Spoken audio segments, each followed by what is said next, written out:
Right, good afternoon, everyone, and thanks for joining us. I'm Becky, I'm the Chief Exec of the English Association, and I'm really pleased to be hosting this afternoon's session. A quick word about the EA. We are a learned society and subject association that was founded in 1906 to promote, support, and celebrate the discipline of English studies. We cover all stages of education, from primary and early years through to secondary and further to higher education and beyond, and we cover all parts of the discipline across language, literature, linguistics, and creative writing. Events like this one are made possible by the fantastic contribution of our volunteer speakers. So thank you so much to Sarah and Rob for giving us your time so generously this afternoon. Our members also make it possible to keep these events free and open to all by paying their membership fees. So if you would like to contribute and support our work, please do consider joining us. It costs just over £50 for a whole year to support our events, campaigning and advocacy work. And you get access to a range of member benefits, including online access to all our journals. Right, that's the bump, and now we can get into the conversation. So you know who I am, but I'm really pleased to ask our other two speakers to introduce themselves. But just before they start, I'm going to just show you. I have both of their beautiful books with me this afternoon. Here's another look. So if you haven't read them already, please do. Okay, so Rob, if I can ask you to just quickly introduce yourself first. Gosh, thank you. Okay, good afternoon. How fantastic to be doing a sort of English and maths crossover session. And I'm Rob Easterway, and I'm heavily invested in popularizing maths, and I write books about maths of everyday life. And it's sort of at first was a bit intimidating, the thought of a poetry day. I mean, am I a poetry person? I get exposed to a lot of poetry, I suppose, but I'm not someone who goes out and buys poetry books. But I'm a words person. I've always played with words, and I like puzzles. I do crosswords and so on. So I'm definitely a words person. And then for the last 2 years, I've spent the last 2 years researching connections between maths and Shakespeare. Not two subjects you'd ever think would overlap, but it turned out, I mean, it only happened by chance I even started this project, but then began to discover all these amazing connections. But of course, if you read lots of Shakespeare, you can't help but start getting immersed in verse and his way of writing, which is very poetic. So I kind of feel like I know a lot more about that world now than I did. Still sort of thought, where's my poetry credibility? And then I remembered my long lost fifth cousin, who turns out to be a poet who is celebrated and commemorated in Poets' Corner in Westminster Abbey. And his name, he was a World War I poet called Edward Thomas, which some people know. He's sort of somewhere in the middle of the Premier League, is my impression. He's not like the Arsenal or Man City, the Secret Sassoon or whatever, but he's well up there. And the only reason I know he's a relation is that when I was searching my surname once, I came across Edward Easterway, the poet, which is how Edward Thomas used to know himself, or used to his first books were all under the name Edward Easterway. So I traced back that he and I share the same great grandfather.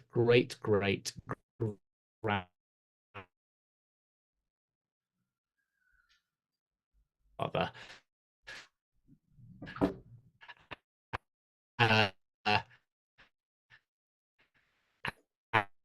and think if you some robbing effect, and it can't be that I'm like on 30 drop, which is not very mathematical, but it's about a train ride of Gloucestershire. So there we are. It proves to me I can like poems that aren't a pattern as well. So there we are. That's probably enough about me. Thank you, Rob. I don't know if it makes you feel any better, but I probably have the same feeling about maths, but the other way around. I'm sort of comfortable with the challenge and the pleasure of not knowing with poetry, that I can accept the fact that I don't know what a poem means at first, and I'm happy to take on that challenge. But for maths, I find that challenge to be scary, anxiety inducing. So yes, we're all sort of feeling our way together with this one. Sarah, could you tell us a little bit about yourself and how you see the connection between maths and poetry as well?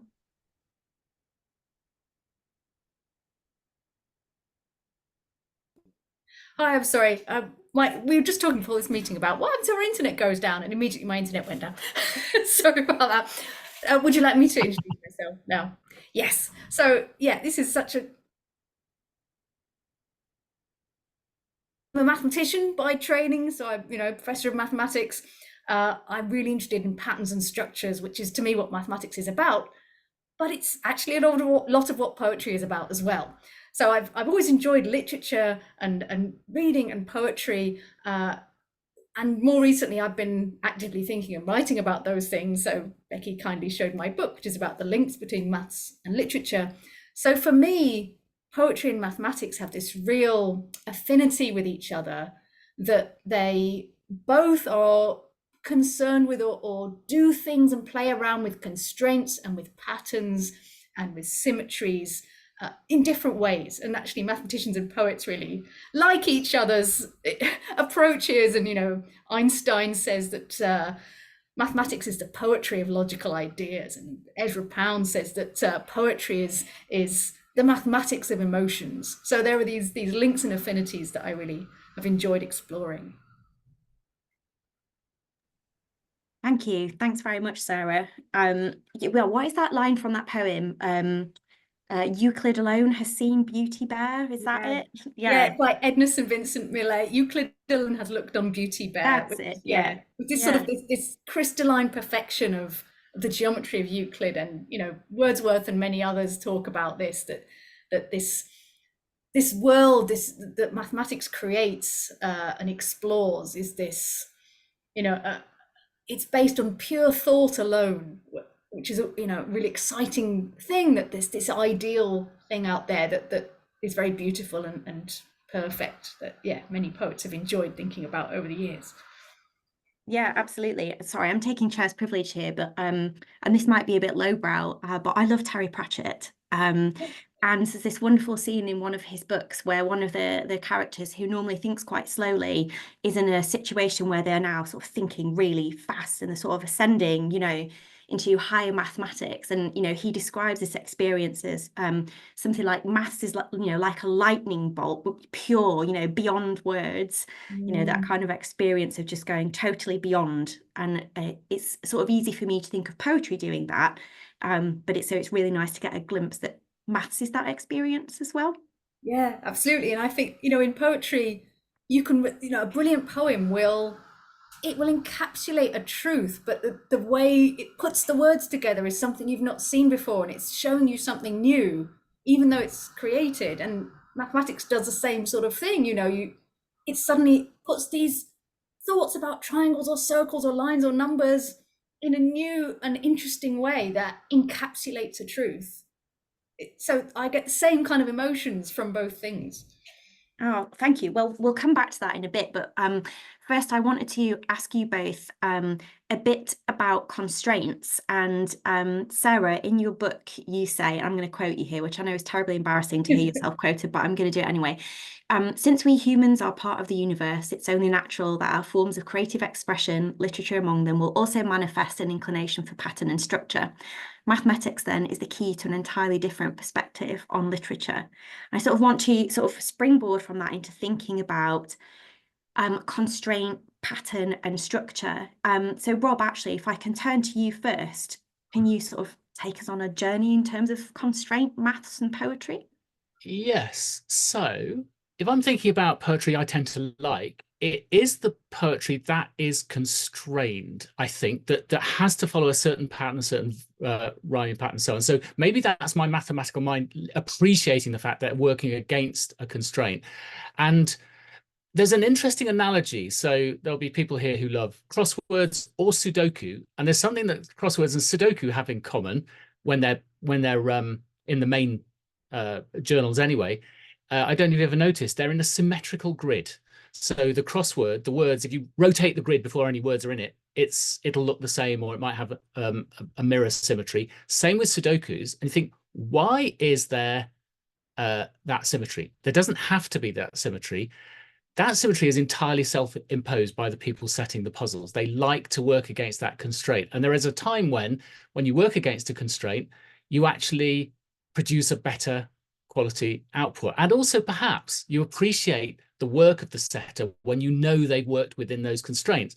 So, you know, in the word of math, certainly in the word of mathematical puzzles, or good mathematical problems, the ones that have worked within constraints in various different ways can be so much more satisfying both to set them and to solve them. So that's one side of constraints, and you can appreciate the skill of someone if they are following a certain rhyming pattern, that it always goes. I mean, in a sonnet, it's always, is it A, B, A, B, C, D, C, D, E, F, E, F, G, G, H, H. I'm going to have messed that up in some way. There's pairs, and then there's 14. There's 14, so I think I just gave you 16. You know, someone's worked that, and Shakespeare and others working to those constraints. And it is interesting, by the way, I didn't make the point about Shakespeare. One of the early things I discovered in looking at Shakespeare and the words he uses is when he talks about numbers. So when Hamlet says, I am ill at these numbers, he's not saying I'm hopeless at maths. He's saying I am not writing very good poems, because numbers were poems. Like pop songs are numbers today, or they used to be. They're not so much called numbers now. So it's very interesting that those constraints were very important in Shakespeare's time, and indeed in ancient times in poetry. And I think I can really appreciate from a mathematical point of view what's going on there, that you're writing beautiful words within constraints. It somehow seems more impressive. Yeah, and I think that an aspect of that is that it doesn't stop you being creative, right? Constraints are a spur to creativity. You give yourself something within which to work, and then you explore what's possible within that medium. And so, yeah, we don't think in poetry, we don't think, oh gosh, they're being very boring and logical and making them following the rules. Whereas sometimes that there's a misperception that that's what's happening in mathematics, that you just have to follow rules all the time. But the rules that are used in poetry and in mathematics are there because they give you the most beautiful and wonderful outcomes. So yeah, constraints in poetry, you've got your rhyme schemes, like in the sonnet, which Rob, I think it's, yeah, you have 3 quatrains and then a rhyming couplet to finish, usually. You do, that's it. In English, different things happen in different languages. And that works well. So it's not chosen randomly. These forms evolve because they work well. In 14 lines, you can get a message across, but you have to focus a bit. And that means you are thinking, how am I going to fit these words within the meter and within the rhyme scheme? You've got rhyme schemes, you've got meter, the pattern of the rhythm, the stressed and unstressed syllables, even something like line breaks, you know, that's a constraint that you have. And you can play around with all of these things. I guess the most obviously mathematical constraint is the haiku, where you've got 17 syllables. And we can, you know, think, why is it 17? This works actually nicely. It's a really short length of time in which to get across a message. So you've absolutely got to think very carefully. Every single word, every single syllable counts. And that means you have to be really creative to do that. And the elegance of being really concise, yeah, which applies again to, you know, a good mathematical proof. The best ones, you know, having spent pages proving something, you then distill it down to 3 lines or whatever and think, wow, that is beautiful for its conciseness and that constraint of how can I convey this. I mean, you remember when Twitter used to be however few 140 weeks it was, you had to totally constrain the way you conveyed something. Brilliant discipline. We lost so much skill when we could write so much more. I've been thinking the other constraint, which is interesting, you know, coming back to the Natural Poetry Day theme of counting. Of course, Shakespeare's much of his writing is in iambic pentameter, which is 10 beats, de-dum, de-dum, de-dum, de-dum, de-dum. And it's so many of the great lines. I'm just reminding myself, shall I compare thee to a summer day? Or but soft what light from yonder window breaks, if music be the food of love, play on. A horse, my kingdom for a horse. They're all perfect. The rhythm's perfect, 10 each time, always finishing on a dum. And he doesn't always do it, but it's the constraint that's running through that makes all the deviations he makes more interesting as well. Yeah, exactly. And, you know, the choice as well of constraint is part of the genius of the work, because not everything is going to be a sonnet, not everything is going to be this particular rhyming pattern. And so another thing that we can, if we think slightly mathematically about what the possible rhythms are, that leads to fun things to play around with. And you can imagine if we're doing some counting on National Poetry Day, there are ways we can involve that. So, for example, there are poems that involve counting directly. 1, 2, buckle my shoe, for example, or green grow the rushes, oh, where you count down from 10 to 1. There are all these counting poems which are counting overtly, but then there's the not quite as conscious counting, which is you're hearing that heartbeat of the iambic pentameter. Stress, not stress, dee-dum, dee-dum, dee-dum. And counting of the syllables and seeing, oh, look, there is this pattern. And what is the pattern? And spotting it, I think, can be really, it's fun to do, but we also hear it. We hear that without openly counting it, but that's part of the enjoyment, like we get from music, that unconscious mathematics.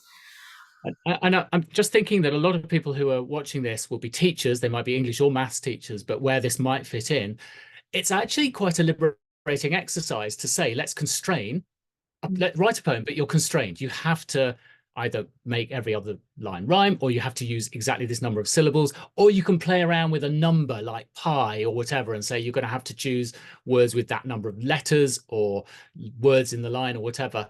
And that might make it sound difficult, but sometimes it can make it easier, especially for the people who are not so confident, because instead of, you can write about anything, which is, oh, where do I even start? You're suddenly working to a constraint. So you can use number patterns as a little just device for making it easier to see what people come up against at this apparently impossible challenge. Often that makes it easier in some way.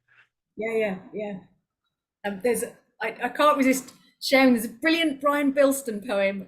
I love him so much. And this is a Fibonacci poem. So the Fibonacci sequence, every term is the sum of the previous two. So it starts with 1 and then another 1, and then the next number is 2, because 1 plus 1 is 2, and then 1 plus 2 is 3, so it goes 3, and 2 plus 3 is 5, so it goes 1, 1, 2, 3, 5, then 8, 13, and so on. So you can write a Fibonacci poem which has that number of syllables on each line. And this is his Fibonacci poem.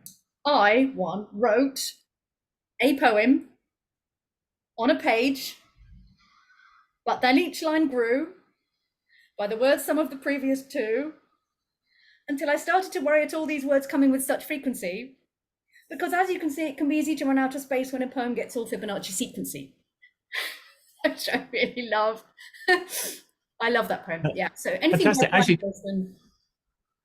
and talking of limericks, I won't show a slide. I'll just talk through. But the classic limerick format is dee-dum, dee-dee-dum, dee-dee-dum, dee-dum, dee-dee-dum, dee-dee-dum. It's got a certain pattern. You know when it sounds good. And it turns out, if you count out the total number of Ds in each line and dums in each line, they're 3 and 5 in the longer lines, and then 2 and 3, dee-dum, dee-dee-dum, dee-dum, dee-dee-dum, in the shorter lines, and then back to the same pattern in the start. If you add them up, the number of Ds in a line is 3 and 5, or 2 and 3. In a total line, it's 13. In the total limerick, it's 21, 34. These are all Fibonacci numbers. And I had people, is this why limericks are beautiful? Because they're all the line, the number of syllables adds up to a Fibonacci number. And then you realize that actually there are lots of perfectly wonderful limericks that use a different format, dee-dee-dum, dee-dee-dum, dee-dee-dum, dee-dee-dum, dee-dee-dum. As long as it has the same rhythm, you don't actually mind there's 10, 10, 7, 7, 10. So Fibonacci is not the secret of a good limerick, but getting the same number of syllables, the constraint of following the same form all the way through, that's what makes a good limerick. And we all know a bad one when the emphasis is on the wrong word, or it's just got too many syllables, except when, or we might come to it later, except when you deliberately break the rules. But if you're following the rules, you've got to follow them properly. So yeah, anyway, Fibonacci has its part to play in limericks. Yeah, thank you. I'm fascinated by the fact that maths and poetry can be so fraught by anxiety for students and teachers alike, but actually we've talked almost exclusively about pleasure and beauty for the past kind of 20 minutes or so, which is actually really, really nice. And actually I was reading an article in the TES last week sometime about primary maths, and sort of reforming the curriculum. And one of the authors said something like, at the moment, we think of English being about pleasure and maths being about utility, which is really striking in contrast to actually the way that we've been talking.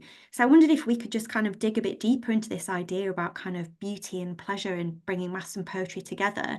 Sarah, shall I turn to you first? Yeah, so I think, I mean, we discussed this, you know, us three actually, about there's a common thing with English and with maths in terms of, as they're taught in school, they're both compulsory subjects, and they both have this part of them that is as utility, you know, numeracy, literacy. You have to learn to read and write and spell, do grammar, and in maths you have to learn to, you know, do your tables and multiply and do that kind of practical mathematics and practical English. But that, of course, those things are important, but I think we neglect at our peril the beautiful and exciting and creative aspects of both of these subjects. And, you know, teachers of these subjects, of course, you know, we love our subject, and so we know that it's there. And just as in English, we enjoy reading poems and we enjoy reading fabulous books and creating our own literature, stories, poems. In mathematics, that's not as much emphasized as I would like it to be. And I think that there's real space for, you know, I would love for there to be more of, look at this beautiful symmetry and this wonderful shape, and let's play around with it and make our own designs and explore numbers in the way we explore writing. But, you know, so the subjects have this connection in this way, that there are things you have to do, and then there are things that we really, the parts of the subject that we love. And I think poetry is a great place to see this intersection point, because, okay, strictly speaking, like, you don't have to learn about poetry to be able to, you know, read a bus timetable or whatever, but it's such a beautiful thing. It's going to enrich all of our lives. And I think what we can do by connecting it with mathematical ideas, and, you know, the theme is counting this year of National Poetry Day, getting a feel for the rhythms and the patterns of poetry. You know, I'm definitely one of those people who think the more you understand about a thing, that just enhances your pleasure and enjoyment in it. So it's not like, oh, I've spoiled the magic trick by showing how it works. You know, that's the great thing about English and English literature. Actually, you don't spoil the magic trick, you make it even better when you can say, that's what they've done there. They've put this stress on this syllable because they're emphasizing this word. And if you know what the patterns and understand the underlying patterns, then another thing you can do is to see where have they been deliberately broken, right? So if you're going to break the rules, first you have to understand the rules and how these patterns fit together. And that's something, you know, in mathematics as well, we can see sometimes, oh, look, this thing isn't behaving quite like we expect, and then you maybe find something interesting. So I think, yeah, for me, the beauty and enjoyment of both of these subjects is, if we don't have that and we don't show people that and share our love for these things, then what you're left with is, oh, I've got to just learn this routine thing, and I've got to be able to have my 5 paragraphs, and I got to, you know, pass my SPAG test. And it's then the joy isn't there, and then you're not motivated to learn the other stuff, I think. So yeah, sharing this love is all important. I mean, I agree with all of that. The way that English and up to GCSE, the way that teenagers are exposed to English and maths can become very formulaic in both, actually. Ironically, the creative subject of English, or the one thought of, can be as uncreative as some maths homework. But I love the definition of creativity that Arthur Koestler came up with a long time ago, which was, it's either beauty, surprise, or humor. And I particularly like the symmetric, or the neat, concise way that someone summed that up as saying it's R-A-H, aha, or ha-ha. And I think in English and in maths, those are 3 words to look for. And I sometimes say to teachers, was there any aha, or ha-ha in your lesson? And if not, it might have been a functional, successful lesson in some ways, but it was not a creative lesson if those were not experienced. So surprise, and so coming back to, so I'll go back onto Shakespeare, my sort of hot theme, but one of the most famous lines, to be or not to be, that is the question. It's actually an iambic pentameter with a chun stuck on the end. And it's interesting. Was that a mistake? Did he fail to do it? Or or actually does it enhance because it's a soft ending? I mean, you see scholars debating this, but it's often by breaking the rule, it actually makes it more surprising. And coming back to limericks, I always love the one which follows it's perfect on its Fibonacci until the end, which is, there was a young man of Japan whose poetry didn't quite scan. When asked why this was, he said, it's because I always try to fit as many words into the last line as I possibly can, which is wonderful for the, I mean, you see it coming if you've heard it before, but and there's lots of poetry, and there's lots of maths with twists like that. And you know, there's an analogy with all of this to a sort of another parallel subject, music, which in Shakespeare's time was mathematical, but also, of course, creative. It was one of the mathematics subjects. And the way we react to music, we can all be neutral. We all like music. It's out there, so we don't have to take sides on it, as it were. But you know, there's good music. Someone like Mozart, who does all these things according to the rules, but then somehow breaks them, and it still sounds good. And you kind of know it when you hear it, and just think that was just so clever. And likewise, you know, with rock bands and everyone else, just cleverly put together, breaking the rules, but in an interesting way. And one other thought with Shakespeare and numbers, coming back to the counting thing, one of the things that really intrigued me as I investigated Shakespeare was the way he expresses numbers. And there's a scene in Othello where Bianca is really disappointed that her boyfriend, Cassio, no relation to the calculator manufacturer, although I wish there was, he's an arithmetician. But anyway, she says, you've been away for a week, 7 days, you know, okay, we get the point. But she decides to tell him how many hours that was. And you think, how many hours are there in a week? I have to actually sit down and work that out. It's 168. Fun fact. And Shakespeare's clearly worked this out on Bianca's part, or she's worked it out. But Shakespeare doesn't say 168. It doesn't fit the constraint, and the nice pattern of words is not so elegant. What he says instead is 8 score 8. 8 times 20 is 160 plus 8. And he does this all the time in Romeo and Juliet, when the friar's telling Romeo how happy he's going to be when he gets back after fleeing the city. He doesn't say you're going to be 2 million times happier. He says you're going to be 20,100,000 times more joyful than you are. And 20,000. So just beautiful. So and coming back to tips, thoughts of ways of incorporating poetry into lessons on the math side or the English side, creative ways of saying numbers. Can you think of a poetic way of saying a boring number, the year that we're in or whatever? I mean, I don't know, but Shakespeare kind of did it all the time. And maybe that'd be quite a fun way of saying we can say numbers in lots of different ways, which mathematically gives us insights into the fact, well, oh, actually 168 is built up of 20s and an 8. And that's kind of interesting in its own right. Yeah, and I mean, of course, you see this in other languages in the way that they say numbers. I mean, French is notorious for this. You know, you don't say 99, you say 99, right? 4 20s and a 10 and a 9. But even in poetry, so one of the reasons why Shakespeare is doing this, of course, as you say, is to fit in with the meter that he's working with. Another way is to just be a creative, what sounds good. But these kind of ideas, writing numbers or saying numbers in different ways, that's really common in Sanskrit poetry and actually in Sanskrit mathematics that's written or spoken in Sanskrit, because it was this oral tradition, and the mathematics was written in verse. It's partly to help you remember it, because we remember poems better than we remember prose.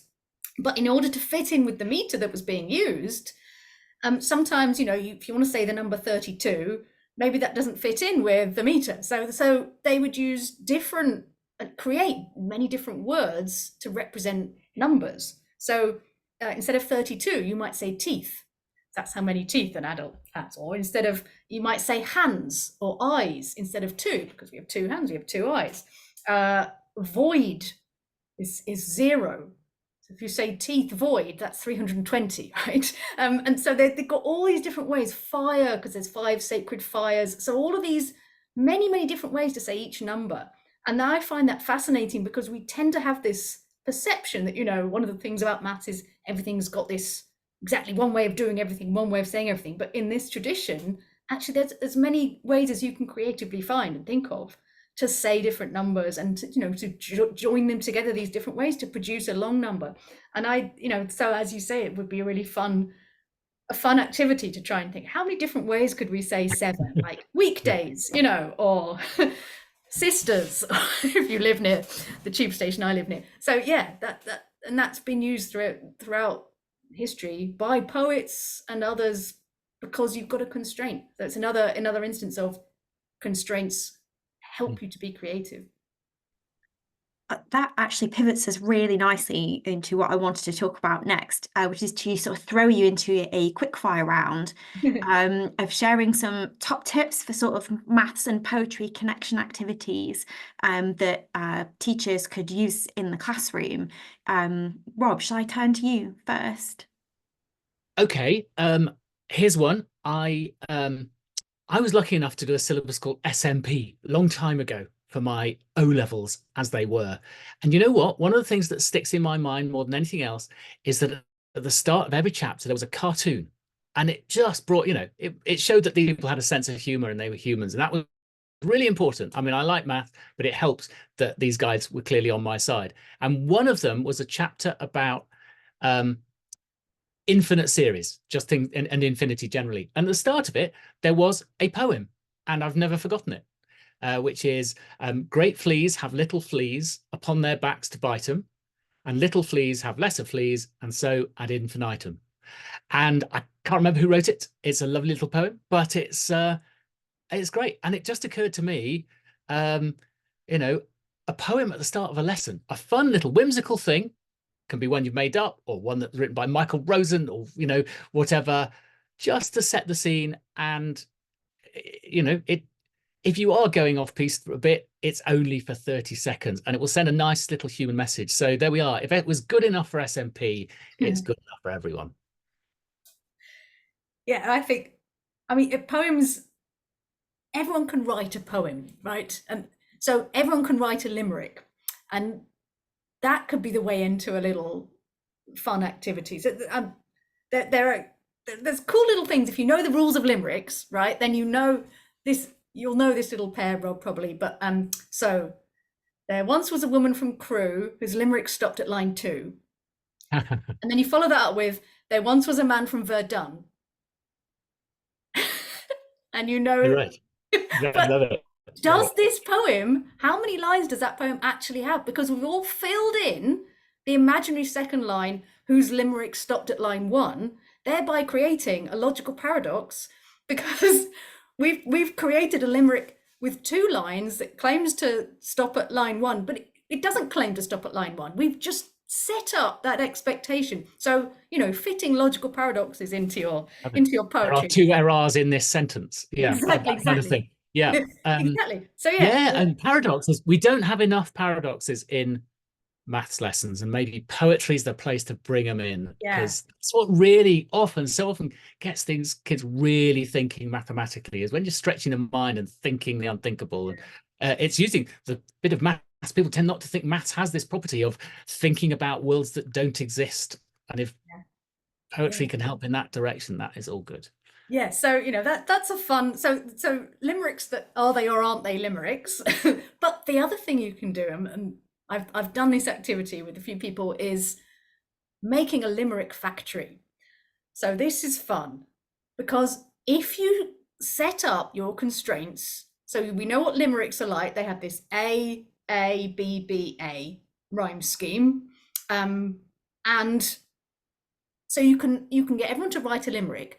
But if you add a little extra constraint, and that is you create a limerick with a particular rhyme scheme, particular end words, like plane, train, rain, those kind of words, they can be your A's, and then something else for your B's, and get everyone to try and write one of those limericks with those particular rhymes, different words there. You can then, either by rolling dice or just picking randomly, you can create new limericks for the price of your original ones. And every time you add a new limerick to your factory settings, you can generate more and more and more of these things. So we tried this. We had 4 limericks that all kind of had the same rhyming pattern to them. And that means for your first line, you can make new limericks. And so for your first line, you can pick any of the 4 first lines you've got. And for your second line, you can pick any of the 4 second lines you've got. And the third line, any of the 4 third lines. So you've got 4 choices of the first line times 4 for the second line times 4 for the third line times 4 times 4. And 4 times 4 times 4 times 4 times 4 is 1,024. So if you write 4 limericks that match up with each other, what you've actually created is over 1,000 limericks, and you can fit them all on a single piece of paper. And so, you know, that could be a really cool thing to make, yeah, a factory of limericks. And this is kind of modeled on, there was a guy in the 1960s, Raymond Queneau, a French mathsy poetry type of person. He did this with sonnets. He wrote 10 sonnets that all had interchanging lines. And if you work out the maths there, you get 10 to the power 14 possible sonnets in that book, which is 100 trillion. Which, yeah, that's kind of fun. So you don't need to do that though. If you can write 3 or 4 limericks with a group and get 1,000 limericks to take home at the end of the day. And it's funny. It's about like those consequences games where you're unfolding Yes. or seeing what comes, and it's funny, and sometimes it's good, and it's got a mathematical structure, but it's it's got a poetic side as well. I love it. Yeah. And the randomness is another thing one could do. I read a really cool poem by a poet called Chris McCabe, and he was trying to replicate that disorientation you feel when you've got young children and you find yourself saying just bizarre things like, don't put toast in the letterbox, and no lions at the dining table, and, you know, the things you say to your little kids. So he wrote down a few of these phrases that he just found himself, inane parenting sentences were what he called them. He wrote down some of these things, and then he got his kid to randomly pick things. His kid was like 3 years old, and he made a poem out of these random selections. And so you get things repeated and then cropping up and coming back again. And it's absolutely, it's a fabulous thing because it totally reproduces this randomness and the chaotic nature of these sentences and just the surreal things you find yourself saying. This poem just absolutely gives you that sense, that feeling. So it's not, he hasn't chosen this constraint of randomness for no reason. You know, he's done it because it gives this effect, and it's fantastic. It reminds me of that. There is a sort of mathematical element of randomness where you find people are good at finding patterns, and you can pick up random words that, you know, read the right way, feel like there ain't significance in patterns. You know, it turned out that all the former Woolworths stores were along ley lines or whatever. Yes. You know, completely silly correlations. But so there is that sense of, you know, one of the challenges people sometimes have with poetry is, well, you can read anything into it you want. Well, actually, the same is true of statistics, and there's an important cross message to be had there about, you know, to what extent we care about whether it actually was supposed to mean that or not, and to what extent we're allowed to take whatever meaning we want away. In maths, by and large, you're not allowed to take. The whole point is to not be ambiguous. Yeah, but you know, that's interesting. I've got, I mean, one other thought I can throw in. I know you want to throw it. The only other thing I was going to throw into this sort of tips, thoughts thing is a lot of schools observe lessons, you know, and it's really good if you can have a team and you observe each other's lessons, and maths teacher will watch a maths teacher.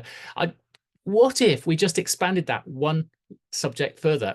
What if occasionally an English teacher observed a maths teacher and a maths teacher observed an English teacher, and then reflected back how it felt or whatever? And now, when it comes to poetry, where does poetry fit with that? About 3 years ago, I edited for the Maths Association a sort of anniversary edition. And I thought, well, I'm not a teacher, so I'm going to talk to people outside the maths, you know, teaching and the maths lesson community, and ask them what they think of maths. And I asked some English A-level students, who they're fresh from maths GCSE, articulate, young, and capable of communicating what they thought. And several submitted their thoughts, and it made quite painful reading in some ways. But the best entry was a poem, and it was about how a girl had felt at various stages of liking maths and then losing maths or whatever. And so it's really nice. There was a poem about maths, and I've pasted in the chat a link to the PDF, the online PDF of that, and I think it's the middle page of the journal. It's free, so in Maths in School. So if you've never read a Maths in School issue, that's the one to read, because it's talking to people like journalists, archaeologists, whatever, people who may or may not have been in love with maths at school, and asking them what they felt about it. But the poem is the key in this particular case.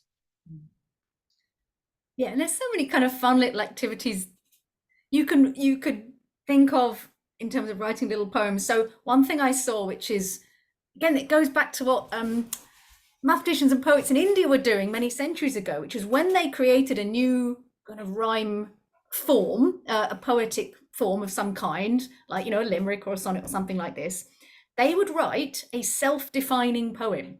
So what I mean by this, they would say, okay, this is going to be the meter of this poem, and this is a poem that is in that meter, and so it tells you what it does as it's doing it.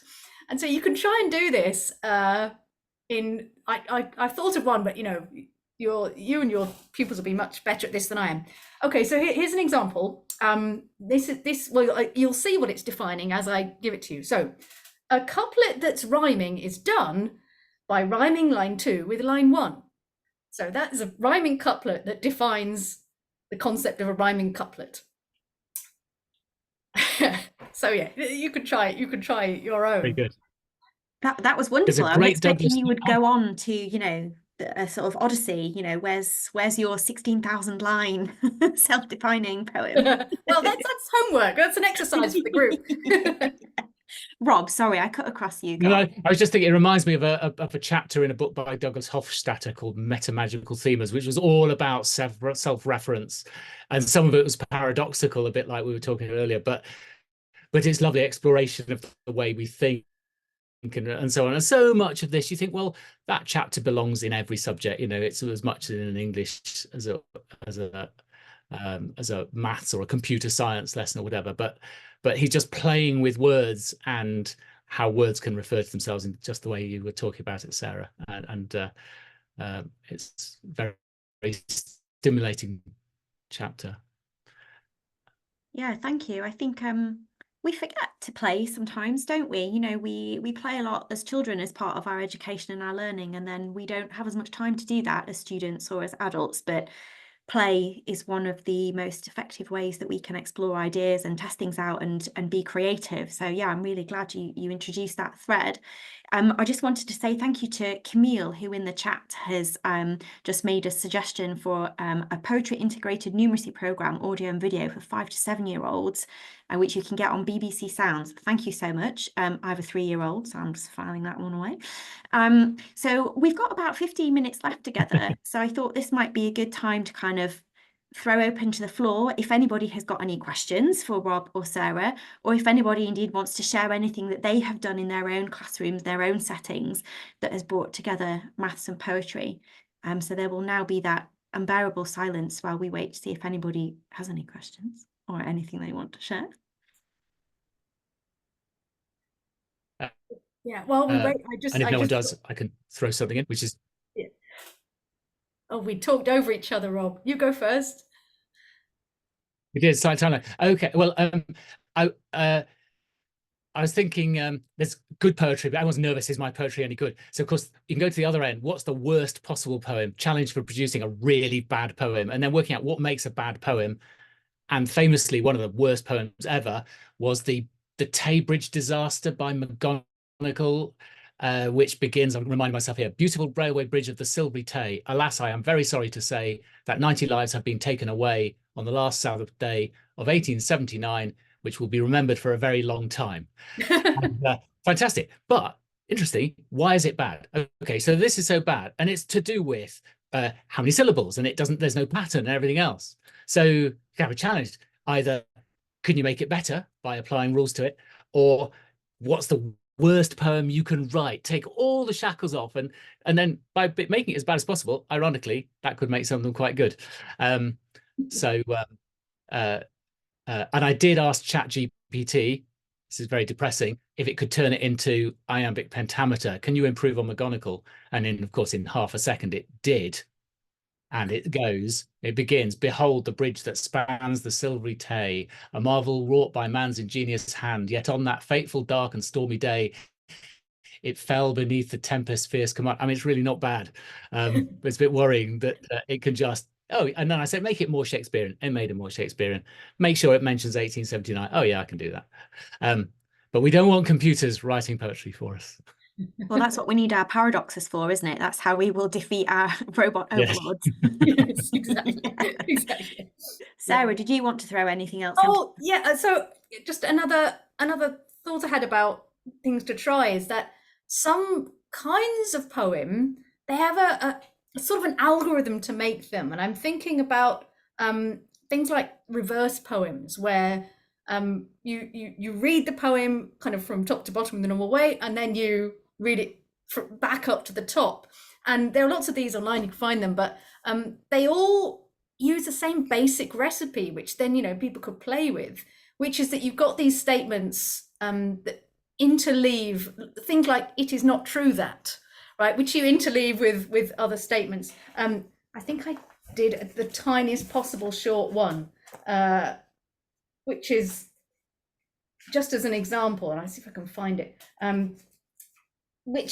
So you can then write these things, and then when you read them in reverse, the thing that it's not true that it changes. So yeah, like you could say mathematics.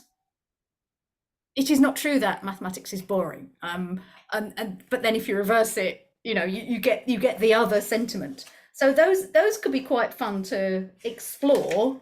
You know, because then you can see the structure of the thing. If you know the structure, you can create one. Yeah. So yeah, I say there's a famous one online literally called Reverse Poem that people could look up, and then you can make your own. And there are recipes for doing this online. And again, it's part of, if you understand what's going on, you can do it.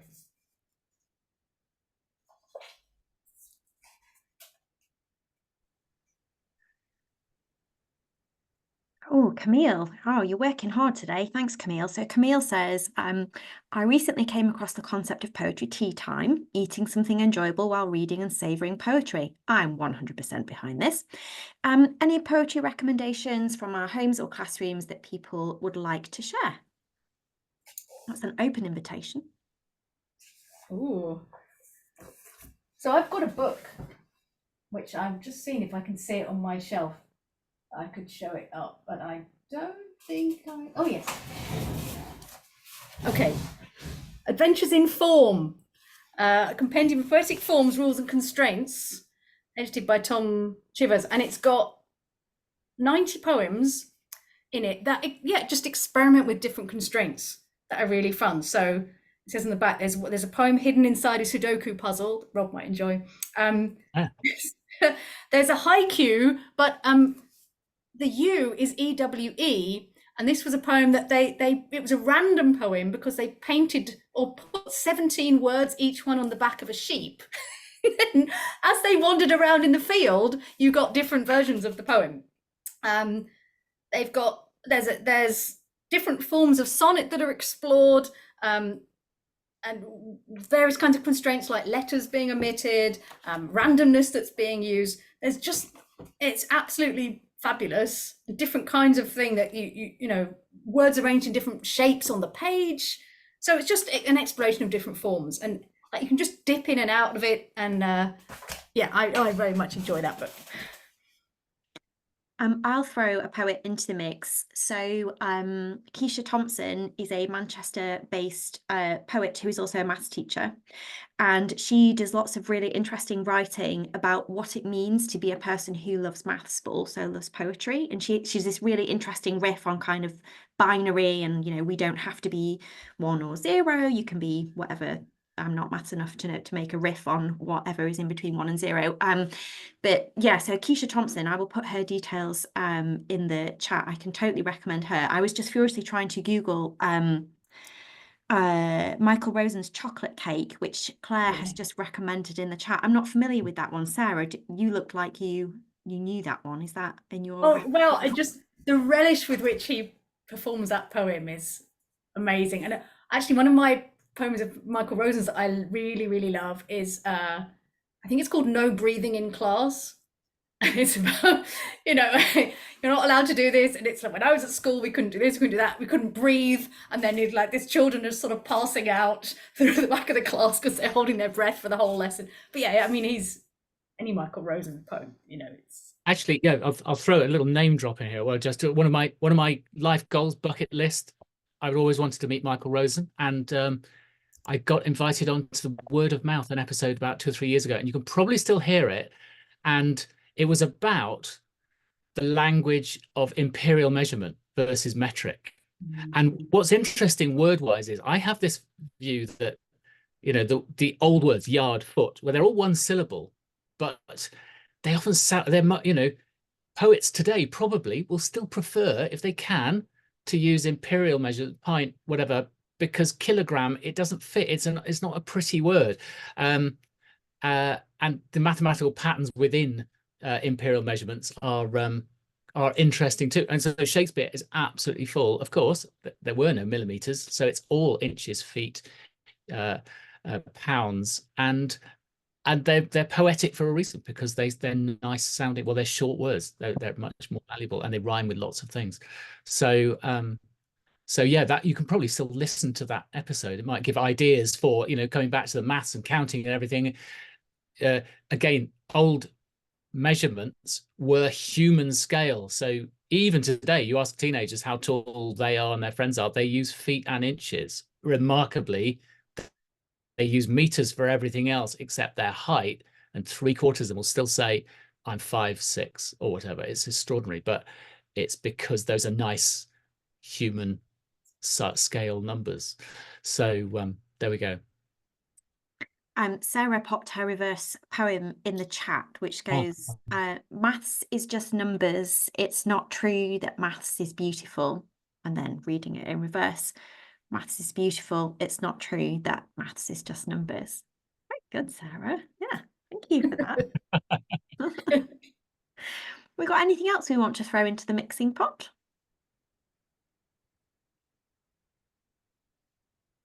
Anybody in the Zoom room today wants to just throw something in? It's always good to learn from each other. We'll find out some new things, have an aha moment, or a ha-ha, or an ah. In fact, I'm open to all of those. Yeah. Abigail, there was a maths poetry project in Bristol a few years ago, and they developed poetry.org. Thank you so much, Abigail. Can you tell us a bit more, Abigail? That sounds fascinating. I put you on the spot. I know. Don't worry if you don't want to unmute. We can all have a Google. Oh, here she is. Hello, Abigail. Hello. Yeah, it's something I was just finding while we were working, really, because until that point, I think the closest I got was the Brian Bilston one you mentioned. But it's bizarre. It's got lots and lots of different submissions, and you can see them. And it's that idea of constraints. Some of them are spatially created. Some of them, they've taken out the vowels.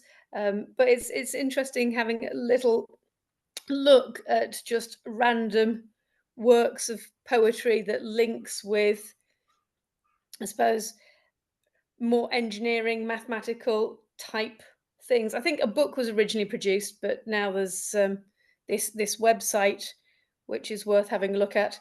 Although the second I did that, the ones I started clicking on, it went, this plugin does not work. But they did a minute ago. Thank you, Abigail. That's a great recommendation. Really appreciate it. Thank you.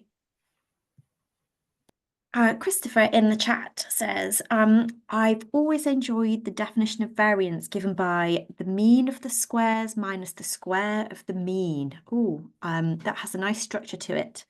And he says, my dim memory of GCSE Latin is that there is a name to describe the shape of a sentence like that. I don't know. It reminds me of Alice in Wonderland. How can I say what I think till I think what I say? Or whatever. It's not that, is it? But there's a quote like that, which is there'll be some rhetorical. Yeah, I've got a book of rhetoric behind me, and all the tools will have really fancy names for these really everyday ways of persuasive argument. So it'll be one of those. Yeah, rhetoric, lost art. Does that fit with oracy? The whole emphasis on oracy. Anyway. Let's not open that can of worms. Let's not. No. but anyway, there's a couple of great books on rhetoric. Some of the tricks of the trade for impactful language. So yeah, those are some constraints you can put into a bit of poetry as well. I've also just dropped into the chat a collection of mathematical Clery Hues. Do you know what Clery Hues are? It's like it's a very bad poem, but it's somehow sort of biographical. So the most famous one is and it doesn't really scan. So George III ought never to have occurred. One can only wonder at so grotesque a blunder. So the last bit is longer. So it begins with just their name and then something a bit longer and then something a bit longer.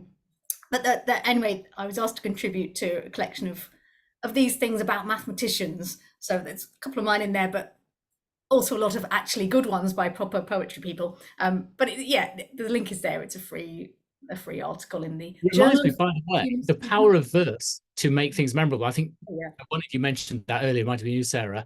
I love mnemonics, and one that a history one that I usually just remind me of. George III said with a smile, 1760 yards in a mile. And it's a double because it both tells you how many yards are in a mile, which is not particularly important fact these days, but it also tells you George III became king in 1760, which is kind of a nice little anchor. So it's another little classroom device, I guess, come up with mnemonics, rhyming way of remembering some maths fact. And it could be a double whammy. It's a bit of verse and it'll be more memorable than the going to your formula book and trying to remember it that way. Yeah, like how I wish I could calculate pi, which... That's true, yes. Yeah, the number of letters in the words spells out the number of each digit in pi, how I remember, yeah. Or may I have a large container of coffee does the same thing. Anyway, yes. But isn't a verse. I didn't know that. Thank you very much. So Ray in the chat has just said song lyrics can have both poetic and mathematical structures. Yes, song lyrics always a good way in. I've just been listening to The Weave by Nightwish on their new album Yesterwind. Yes, rock and roll. And the entire song lyric is palindromic. That's wow. Yeah. It's not an impressive feat, isn't it? These things are doubly impressive if the song's also good in its own right, and because sometimes you can follow constraints and be really clever, but the end result of a bit of music or whatever is but sometimes it's just both and brilliant. Yeah, and I think that for me is a really important thing about the constraint. If you're doing it and it relates to something that's happening or that you're talking about, so just thinking that there's an old piece of music which is, it's a kind of mirror. It's you can reflect it and it's the same backwards and forwards, and it's called My End Is My Beginning, and it's about it. So the fact that it kind of references what it's doing within the song and the song's lyrics are related to the concept of timelessness and your end being your beginning, that elevates it for me from being kind of interesting intellectually to being then artistic and so that I think that if you're somehow involving the constraint or doing your constraint for a reason, that often makes the difference there. Yeah. Thank you so much. We're just about to the end of our time. So before we go, I'm going to show these off again. So here's Sarah's wonderful book, Once Upon a Prime, which I have just finished and very much enjoyed. Thank you very much. And here's Rob's Much Ado About Numbers. Both of them available from all good bookshops. So please do, if you're interested in, exploring this connection between maths, poetry, literature, do grab one and have a look. Thank you all of us for joining us this evening. It's been a pleasure. And if you're watching this on National Poetry Day, happy National Poetry Day, people in the future. So thank you everyone for coming along, and I will see you all again soon. Thank you. Thank you, Becky. Yeah, thank you. Everyone. Thanks, Becky. Bye.